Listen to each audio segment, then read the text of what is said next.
виж твоите клетки, виждаш ли тези колко има макроцити, големи клетки. Тук макро и мегалоцити, така наречените. Това е нормално. Ето това е нормално. При тебе има една тенденция за големи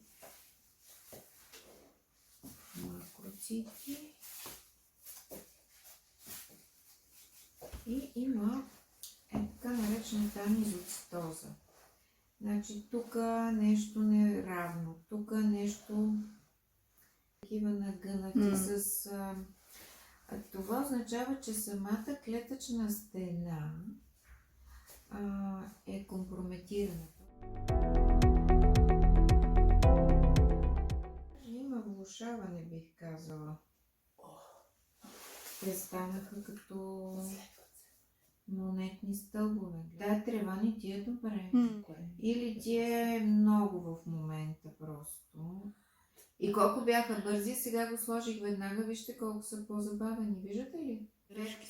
Ефекта може да е и като токсичен, разбираш ли? И се появиха, вижте какво се появи. Това са еозинофили. Защото появата на еозинофили, това със сигурност, това е гранулоцитайте.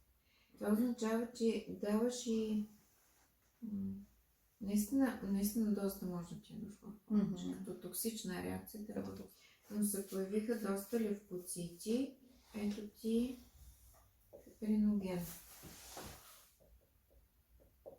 Ето тези нишки фибринови. Това е нормално, когато се нарани, защото повърхност, фибрина, нали, затваря раната. Тук повърхността всъщност играе роля стъклото.